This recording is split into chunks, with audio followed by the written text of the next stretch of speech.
Buenas tardes, hermanos, que el Señor les bendiga, y hermanas.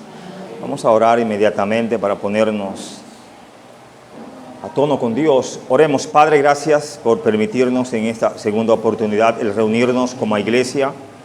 Ayúdanos, revístanos de su poder, para así poder ser bendición a tu iglesia, oh Padre. Ayúdanos a estar siempre gozosos, buscando tu rostro, buscando las cosas que están arriba en los cielos, oh Padre, buscar tu reino, doquiera que estemos.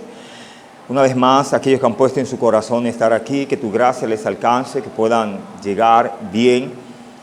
Y aquellos que su salud no está en el mejor momento, tu gracia, tus misericordias, tu poder sanador repose en ellos, y que podamos verles pronto aquí, poder gozarnos, Señor, en tu casa, casa de oración. Aquellos que están a la distancia, permite que tu palabra les llegue, les ilumine, les haga entender que solamente hay un camino a Cristo, Señor, y es la misma sangre de Cristo que puede salvar al pecador que se arrepiente. Señor, gracias. Ahora apelamos a tus fortalezas, igual a la misma sangre, que nos limpie más y más para poder ser de bendición a tu pueblo, Señor. Gracias. Todo esto te lo pido en el nombre de Jesús. Amén. Que Dios les bendiga una vez más. Pueden sentarse. Estuvimos en la lectura del Salmo 137 y es como un salmo un poco espinoso, pero cabe señalar, hermanos, que en la palabra de Dios hay una amalgama de contenido, mucho contenido. En ellas encontramos libros poéticos, en ella encontramos en el mismo libro de los salmos, salmos que son mesiánicos, que aluden a Cristo, y hay salmos también denominados salmos imprecatorios.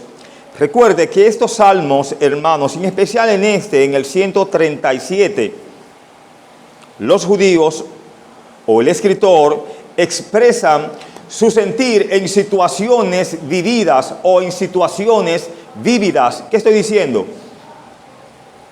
Recuerde que el pueblo de Dios muchas veces, cuando desobedecía a Dios, Dios mandaba a sus enemigos a que los desolaran, a que los castigaran. ¿Para qué? Para que clamaran a Dios y Dios entonces los socorriera. Y entonces Dios acababa con esos enemigos. Bueno, el pueblo de Dios, repito, y muchas de las tribus, específicamente la tribu de Judá, recuerde que Israel se dividió en su tiempo, hubo grandes guerras entre hermanos, fueron divididos, unos se fueron al norte, otros se fueron a Judá, etcétera, o se quedaron en sus lugares, dividiéndose como reino, cuando eran un solo pueblo. Bueno, en este caso y en este salmo vemos que los pobladores de Judá fueron exiliados a Babilonia. En otro momento los edomitas se alegran de una gran desolación que pasa a uno del pueblo de Dios, a una de las tribus. Y les hago una pregunta: ¿de dónde proceden los edomitas? De Esaú. Y Esaú era hermano, y Jacob, su nombre fue cambiado por, entonces Israel y Esaú no eran. Me parece que la respuesta era de los moabitas, por ahí que anda, para el que respondió por ahí. Bueno, hermanos, no voy a comenzar en retrospectiva, pero sí voy a señalar lo que bien leímos en el verso 9, una expresión como muy fuerte. Dice el verso 9: dichoso el que tomare y estrellare tus niños contra la peña. Esta no es una expresión típica del pueblo de Dios, de los israelitas, es una expresión típica de los babilonios, que en el ejercicio ellos, o en las guerras, a los niños los estrellaban. Recuerde que eso no es una noticia nueva, porque en el mismo tiempo de Moisés no mataron muchos niños. En el mismo tiempo de Jesús no mataron muchos niños. Pero ¿quiénes los mataban? Los enemigos del pueblo de Dios. Te tómese la idea por ahí. Pero vamos a explicarlo, si Dios nos permite, brevemente. Quiero hablar en esta mañana bajo el tema el triste canto de los exiliados. Este salmo es un canto, pero es un canto de luto, canto de tristeza, de dolor por la situación que esos judíos atravesaron en cierto tiempo. Y repito, no es más estos salmos imprecatorios que expresiones de ellos, de situaciones que habían pasado en su vida, situaciones difíciles. Si usted me acompaña en la lectura, verá varias bendiciones. Vamos a comenzar inmediatamente. Repito, el tema es el triste canto de los exiliados, y a modo de introducción nos dice: debido a que este salmo es un recuerdo de Babilonia, muchos comentaristas creen que fue escrito después del regreso del exilio. También puede haber sido escrito muchos años después del exilio. Los versos 1 hasta el verso 3 vemos luto junto a los ríos de Babilonia. Todo lo que está pasando aquí es literal, o sea que está pasando en tiempo real. Aunque el salmista y muchos de los salmos, por así decirlo, pasan en una ocasión, pero al tiempo ellos vienen a recordarlo. Ejemplo, si usted estudia el Salmo 18, usted va a ver que David está dando gloria a Dios diciendo: Señor, roca mía, castillo mío, mi libertador. Él lo escribe joven, pero le está contemplando en su vejez las proezas que Dios hizo en su vida. Toma la idea. Pero estamos en el 137, luego hablamos del 18, que es bellísimo también. Los versos 1 hasta el verso 3 nos dice: junto a los ríos de Babilonia, allí nos sentábamos y aún llorábamos, acordándonos de Sión. Sobre los sauces, grábese esa palabra en su memoria, por favor. Sauces, en medio de ella colgamos nuestras arpas, y los que nos habían llevado cautivos nos pedían que cantásemos, y los que nos habían desolado nos pedían alegría, diciendo: cantadnos algunos de los cánticos de Sión. Todo lo que el salmista está diciendo, él está narrando hechos y acontecimientos del pasado, valga la redundancia, que habían sucedido. Explicamos. El verso 1 comienza diciendo: junto a los ríos de Babilonia. No es un lenguaje poético que se está usando, repito. Es una acción que ha pasado y que ellos la sufrieron. Este canto del exilio nos lleva a la orilla de uno de los caudalosos ríos de Babilonia, como bien lo dice el texto. Probablemente habla del Éufrates. Judá y todo Israel no tenían río poderoso comparable al Éufrates. Al estar en esa situación geográfica, no estaban cerca de estos ríos. Entiéndase también el río Tigris. Por lo que ciertamente causaría una impresión en el refugiado forzado de Judá a Babilonia. Es como si ellos van caminando y se topan con la orilla del río. En esa orilla del río, para colmo, hay muchos árboles. Para colmo, hay un grupo de músicos que van ahí. Por algo, los captores, los enemigos, le dicen: cántenos esos cánticos de Sión. No hay que saber mucho para andar con un grupo de músicos y pedirle una canción. Toma la idea, ¿por dónde vamos? Y ellos entendían que habían cánticos que eran muy memorables y muy hermosos, cánticos de la iglesia, pero ellos estaban en capacidad o en situación de poder cantar. Y dicen: oye, pero tú me llevas preso, me llevas cautivo y también quiere que te divierta. Pero ellos quieren divertirse, los enemigos, es tomando, regocijándose y haciendo todo tipo de juego. Y ustedes saben la palabra de Dios, la palabra juego, ¿qué significa? Lo hemos explicado antes. Ríos de Babilonia. Repito, estos podrían haber sido el Tigris y el Éufrates, o sus bifurcaciones o arroyos que fluían hacia ellos. En su cautiverio y dispersión era costumbre que los judíos celebraran sus reuniones religiosas a orillas de los ríos. Se menciona esto en Hechos 16:13, donde encontramos a los judíos de Filipos recurriendo a la orilla de un río donde se solía hacer ¿qué? Oración. No tomó Jesús una barca en una ocasión y dio un discurso. No lo dicen los evangelios. O sea, era una práctica conocida en las orillas de los ríos, dar sermones o igual ir a orar a cualquier hora. Hora primera, segunda, tercera, la novena, cual sea.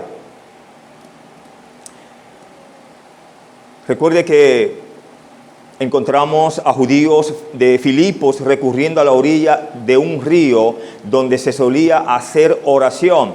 Basado en el versículo 1, un escritor sugirió este clamor de duelo de un arrepentido. Y él nos da una oración modelo de un judío común. Dice: Oh Señor, soy un israelita exiliado por mis pecados de tu santa ciudad y dejado aquí para llorar en esta Babilonia, la tierra de mi cautiverio. Aquí habito en el dolor junto a estas aguas fugaces, meditando sobre la naturaleza inquieta e inestable de los placeres terrenales. Toma la idea por qué muchas ocasiones el pueblo de Dios fue azotado, fue destruido. ¿Por qué? Porque desoían a Dios y Dios mandaba entonces que disciplina para ellos. Al final terminaremos con una hermosa frase. Espero que podamos llegar allí. En el verso vemos, en la parte B del verso 1, allí nos sentábamos y aún llorábamos. ¿Dónde lloraban estos exiliados? ¿Al lado de qué? ¿A la orilla de qué? ¿A la orilla? Por lo regular, los lugares de la playa, los ríos, son lugares muy placenteros, hay mucho fresco, etc. E ir a llorar a un lugar cómodo es como contraproducente. Pero aún así ellos sentían dolor y lloraban. Si la Biblia dice que lloraban, se está llorando. Era como si los inmensos ríos de Babilonia le decían al exiliado, ya no estás en casa. Cuando se acordaban de Sión, entonces ¿qué? Lloraban. Ellos estaban en un lugar tal vez muy hermoso, un río caudaloso. Por lo regular, uno va al río y se baña, otros lo contemplan, etc. Pero ellos no iban a diversión, iban a lo contrario. Quiero presentarles al menos 9 lloraban de estos exiliados, o por qué lloraban ellos. Dice el primero, lloraban por la muerte de tantos seres queridos. En la guerra no hay muertes, grandes, pequeños y chicos mueren. Lloraban por la pérdida de casi todo lo que poseían. Sus casas no son quemadas.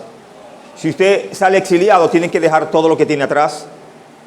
Y no sale porque quiere, sino porque es que raptado. Lloraban por la ciudad destruida de Jerusalén y su gran templo. Ya no iban a poder tener un lugar donde adorar. Lloraban por la agonía de una marcha forzada de Judá a Babilonia. Lloraban por la crueldad de sus captores. Lloraban por la pérdida de un pasado tan agradable y bendito y ahora un presente tenebroso que les esperaba. Lloraban por el cautiverio forzado de su presente y lloraban por la desoladora naturaleza de su futuro. ¿No sabían qué les deparaba a ellos? Lloraban por su pecado que invitó a tal juicio de Dios. Alguien nos enseña. Aquí las palabras se escuchan tristes, incluso melancólicas, pero las palabras tienen un sonido aún más triste en el idioma original, entiéndase el idioma hebreo. Los versículos del 1 al 3 que conducen y explican la patética pregunta del versículo 4 repiten 9 veces la terminación del pronombre nu, que significa nosotros o nuestro, que suena triste. Es como llorar expresándose de esa manera. O hay repetidamente, clamor.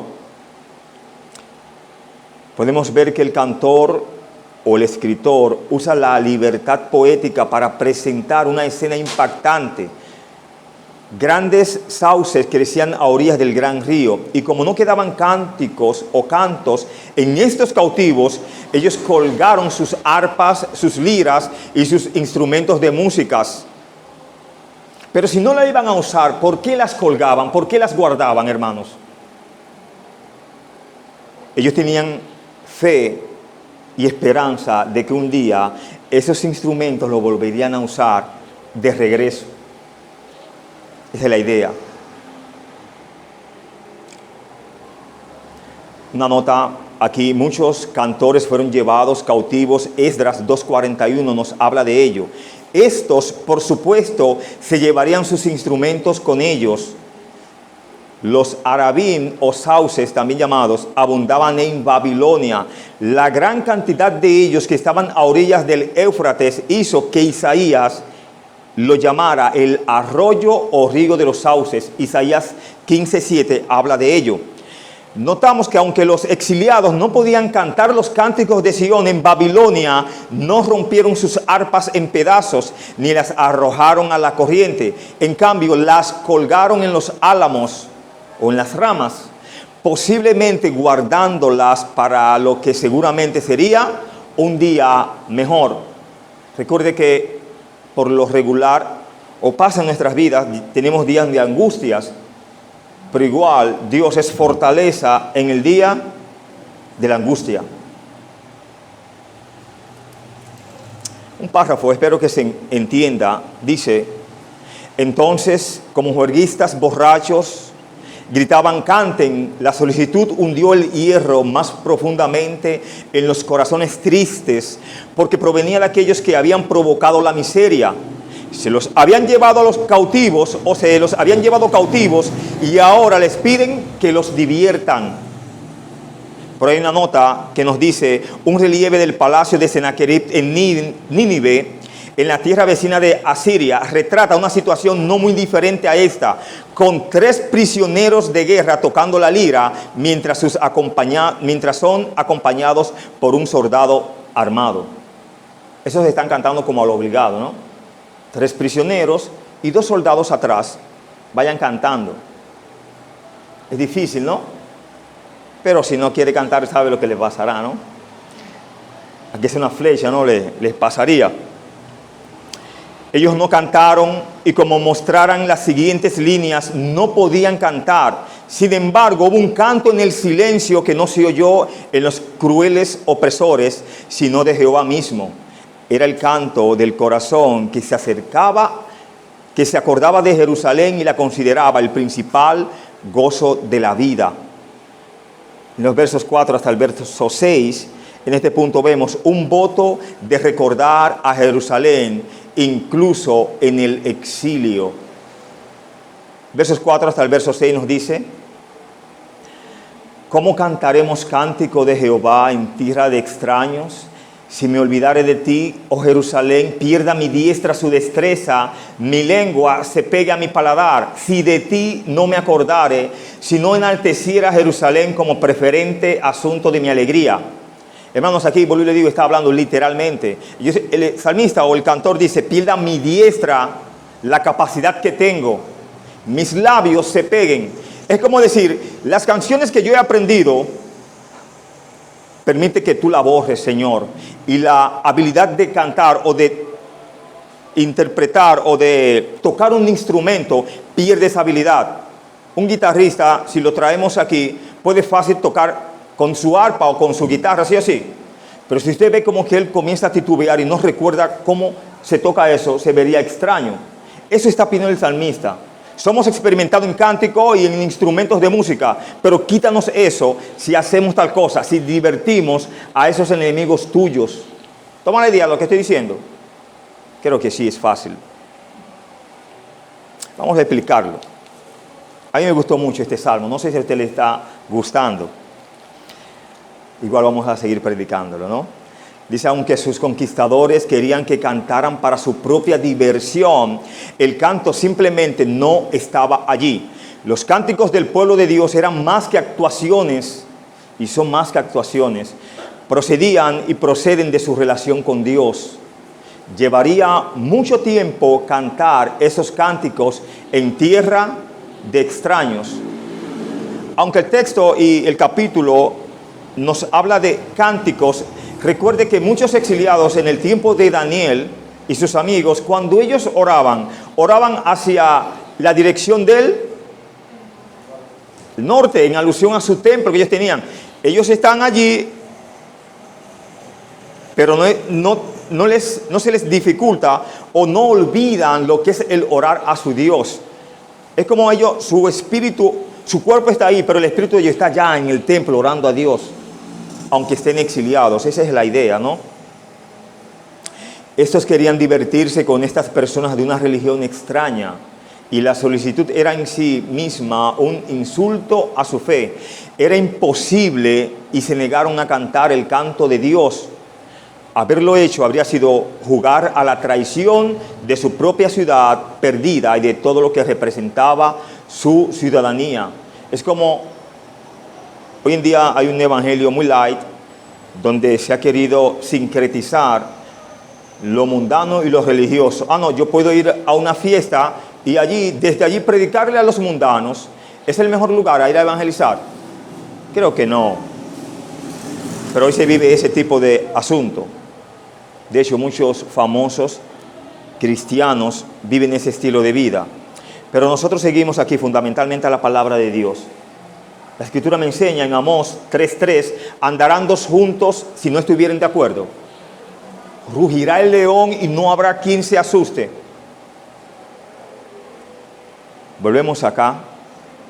Y un escritor tomó la idea de no poder cantar, esa expresión, no poder cantar, y la usó como una advertencia para los cristianos. Y nos dice, espero que lo entienda, ¿has dejado de cantar últimamente? La alegría de tu vida religiosa se ha desvanecido. Pasas por la vieja rutina, pero sin la euforia de los días pasados. No puedes decir la razón. No es porque tus circunstancias sean deprimentes, aunque puedan serlo. Pero recuerda, Pablo y Silas cantaron alabanzas a Dios. ¿Desde dónde? Desde una prisión. No es la desobediencia la raíz de tu falta de cantos. Has permitido que una pequeña grieta se interponga en el laúd de tu vida, que se ha ido ampliando lentamente y ahora amenaza con silenciarlo todo. Y nunca podrás reanudar ese canto hasta que hayas dejado la maldad de tus acciones y hayas regresado de la tierra del enemigo. Hermoso párrafo, me gusta mucho. Los versos 5 hasta el verso 6, vemos que en el verso 5 ellos expresan: si me olvidare de ti, oh Jerusalén, pierda mi diestra su destreza. Ellos no saben si van a regresar a su ciudad natal, si algún día se van a volver a congregar, pero pusieron en su corazón y en su mente no olvidar jamás que la ciudad santa de Dios. Aquí el cantor jura que nunca olvidaría la ciudad santa de Dios e incluso se maldice a sí mismo si lo hacía. Si la olvidaba, entonces su diestra, habla de mano, podría perder su habilidad para tocar el arpa. Si no se acordaba, entonces su lengua perdería la capacidad de cantar. Es como si cometo el error de cantarles a tus enemigos, oh Dios, pega mi lengua que yo no pueda hacerlo. Hazme mudo. Los piadosos no podían olvidar a Jerusalén y todo lo que representaba para ellos. Entiéndase pacto, como decíamos esta mañana, su templo, presencia y reinado de Dios, expiación, perdón y reconciliación. Ellos prometieron no olvidar nunca las promesas de Dios y perseverar en ellas, esperando el momento de ¿qué? De la redención. Sabían que si se volvían a Dios, si se humillaban ante Dios, Dios les daría alivio y hasta los regresaría ¿hacia dónde? Su pueblo. La expresión en el 5b que vemos, pierda mi diestra su destreza. En hebreo, esta expresión es solo olvidar, sin expresar qué. Aquí el salmista expresa qué quiere, que se pierda su mano, ¿no? Para insinuar la extensión y generalidad de este deseo, es como que se olvide o se desactive, no solo para tocar, sino para cada acción en la que se usó anteriormente, sea la propia mano o el instrumento como tal. Un comentarista observó esto sobre el pueblo judío de su tiempo y nos dice: los judíos en este tiempo, cuando construyen una casa, deben,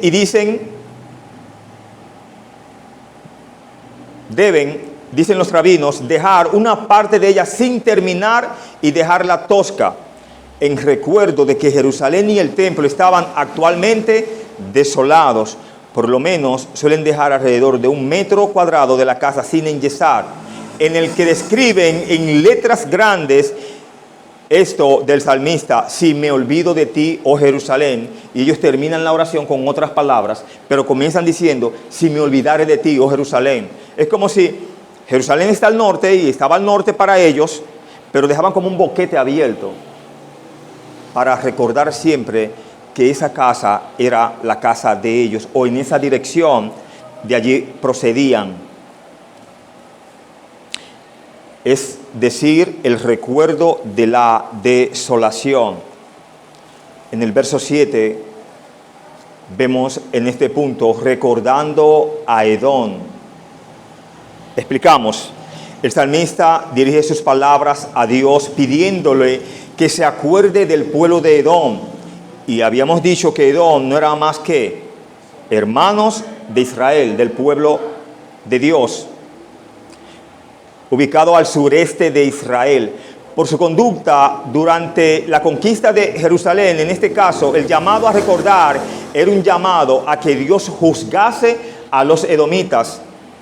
Fue tal la maldad allí en el libro de Abdías, en esos libros, donde hay una guerra y los edomitas, cuando el pueblo huye, ellos salen de las emboscadas y los matan, o sea, los exterminan, acaban con sus propios hermanos.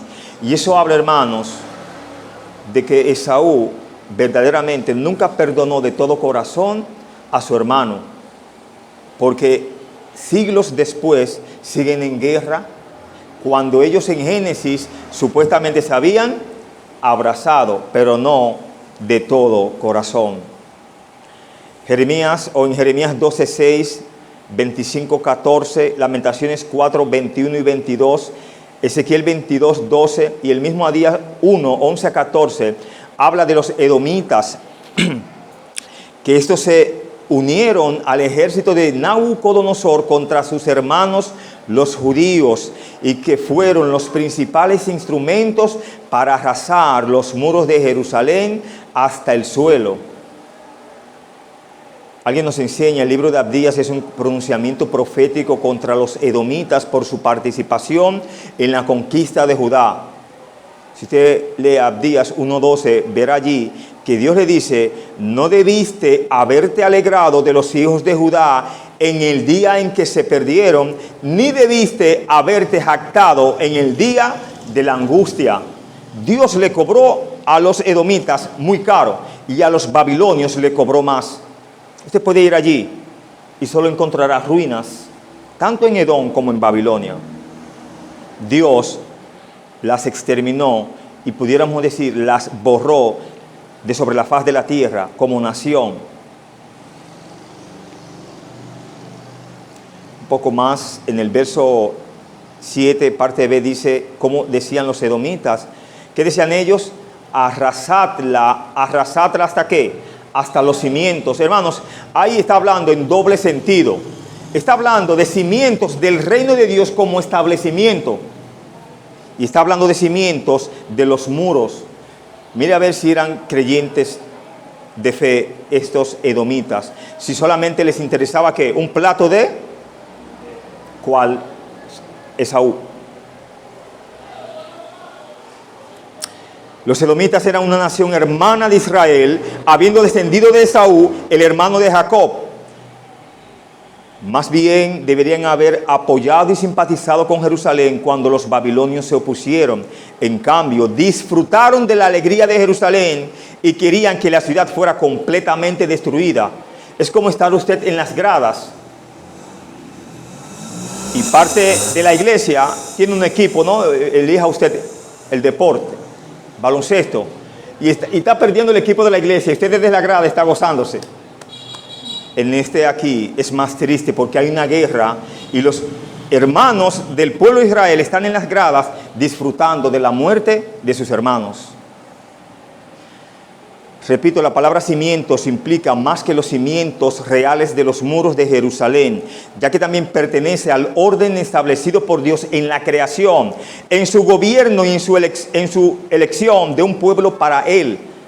Lo puede corroborar en Salmos 24:2, 78, 69, 89, 11, 104, 5. Los edomitas esperaban la destrucción de los cimientos del gobierno de Dios en la tierra. Se oponían a Dios, a lo que Dios quería establecer aquí en la tierra con su pueblo. Y alguien nos enseña, es horrible que los vecinos, pero yo pienso, es horrible que los hermanos vecinos sean enemigos. Peor para ellos mostrar su enemistad en tiempos de gran aflicción, pero aún que los hermanos vecinos inciten a otros a cometer actos maliciosos. ¿Debo yo de alegrarme de que mi hermano le vaya mal, de que haya perdido lo que haya perdido? Quiero que eso no es de Dios. Por eso estos salmos imprecatorios hay que saberlos estudiar y ver el trasfondo del por qué están escritos. Todo lo que ellos están expresando aquí o lo que el escritor expresa es porque le ha pasado a él. Los versos 8 y verso 9 hablan de juicio a Babilonia. Hija de Babilonia, la desolada, bienaventurado el que te diera el pago de lo que tú nos hiciste. ¿Les habían hecho maldad sí o sí? Lo dice ahí. Dichoso el que tomare y estrellare tus niños contra la peña.